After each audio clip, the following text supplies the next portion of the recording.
Alright guys, welcome back to Nutrition with Nick. On this week we're going to go over protein, how to hit your protein, and why we want to have basically that amount of protein, why it's important. So we're going to go over something called the thermic effect of food, TEF, the thermic effect of food. So what this is saying is basically it takes a certain amount of calories or a certain amount of work that our digestive system has to go through to be able to break down the foods that we consume. Carbs and fats are both around like 5%. Let's just say 5%, make it nice and easy for you guys. 5%. Thermic effect of food on protein is 20 to 25%. So the more protein we intake, the more calories our body burns to break down those proteins and get them into the amino acids that we're looking for. Okay, so we want to eat a lot of protein because we want to build muscle. Muscle is important because muscle is your metabolism. So we're looking at trying to increase our metabolism just through our body composition, as well as the thermic effect of food. We want to burn more calories digesting that protein as well. Okay, so if you take myself or Nate, we burn more calories on a daily basis, even not working out, just because we have more muscle mass on our body. Okay, a smaller, let's say, younger gymnast in the gym is not going to burn as many calories as us because she has less body, lean body mass on her. Okay, so less muscle. Okay, so this is why we want to keep our protein as high as we can, and we want to make sure that we're building muscle with that protein so that muscle burns calories at rest on the daily basis. Okay, so thermic effect of food.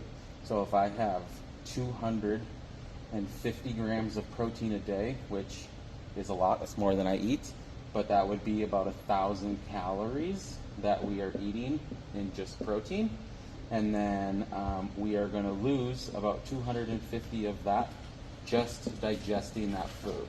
Okay, so no extra work involved for you other than just making sure that you're eating a lot of protein, and then that way you can have a higher thermic effect of food throughout the day, and you can burn more calories just digesting that food. Okay, so we're going to go over a plan on how I have a plan for 150, 200 grams, and 250 grams of protein. We'll go over that. I got it set up on the bar. We'll go over it briefly. Well, not briefly. We'll go over it pretty in depth so we can figure out what a day would look like in regards to just getting the amount of protein that we went over last week. So if you didn't watch that video, go back, watch that one, and then we can figure out how to get this quantity of protein in a day. I feel like it's pretty simple, and hopefully this explanation will help you out. Okay. All right, so here we have a 150 grams of protein meal. We have a 200 and a 250. So I think that most people are going to be in between here somewhere, but this just gives you a rough idea on what a day would look like in order to hit these quantities of protein that we're asking you to hit. Okay, so we'll start down at 150. So for me personally, our shakes have 30 grams of protein in them. So if you take the 150 and then you minus the 2 shakes, that's going to minus 60 grams off of your total for the day, and we're left with 90. So we need about 33 grams of protein per meal. Okay, so that would be something as simple as this Kodiak Peak oatmeal that has 20 grams of protein and 2 eggs. The 2 eggs will have about 14. So we're at 34 grams of protein in just breakfast. Okay, this is not a very big meal, just 2 eggs and a little oatmeal, and you're good to go. Okay, moving on, your next one, you could do something as simple as a can of tuna and or maybe 4 ounces of chicken. Those are interchangeable. They'll have about the same amount of protein in there, and that'll get you close to your 30 grams that you were looking for in there. Okay, we're going to be a little bit short on this one, so you could bump these up to 5 ounces, or down at dinner I have the other 5 ounces. So if you wanted to do 5 ounces at lunch and 4 ounces at dinner, you could do that as well. 5 ounces is not very much. It's less than my hand, okay? 4 ounces is a deck of cards. So if you're looking for those kind of serving sizes.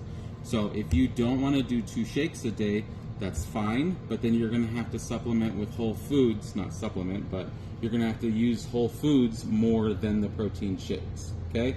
So 150 minus the 60, you're at 90 remaining grams of protein that you need, and then you have about 30 in each one of these meals, okay? So you would need this just to cover your grams of protein at the 150 grams meal plan, okay? It should be doable. It's not a ton of food. It does take a little bit of planning, but you got this, okay? So we're gonna move on to the 200. 200, we have to start getting a little bit more creative and start using a little bit more lean meats in order to get this. Same thing, we have 2 shakes in the day spread out. So maybe one here in the morning, maybe one later in the afternoon or after your workout. So I have half a cup of egg whites. That's going to give me 14 grams of protein, 2 eggs, and another one of those Kodiak oatmeals, okay? So between all that right there, we are at 46 grams, okay? Another thing that you could do is if you didn't want to do either maybe the eggs or maybe the oatmeal, this Kashi cereal has 10 grams for 3/4 of a cup, and this Silk protein nut milk has 10 grams. So between these two, that's 20 grams as well. And you could do this over here as well at the 150. I'm just trying to give you more options for breakfast if you don't like eggs or you don't want to do eggs all the time, okay? So 20 grams between these two, 1 cup, 3/4 of a cup, 20 grams on that oatmeal, 14 grams with the eggs, okay? Now, because 200 grams is a lot, lunch, the serving size for lunch has to be a little bit bigger. So we're up to 2 cans of tuna, and you could also do, you know, that's probably about 7 or 8 ounces of some sort of meat. So if you didn't want to do tuna specifically, you're just looking at replacing that with 7 ounces of some sort of meat. That would give you about 52 to 56 grams of protein in the meat, okay? We have that second shake somewhere spread out throughout the day. And then dinner, now we're gonna have 7 ounces of another sort of meat, okay? So it could be turkey, could be chicken, could be whitefish, could be beef, it could be any of those things. We're just looking at serving sizes and how large they are. So 7 ounces, again, probably about the size of my hand, a little bit bigger. This right here will give you a little bit over, it'll give you 209 grams of protein, okay?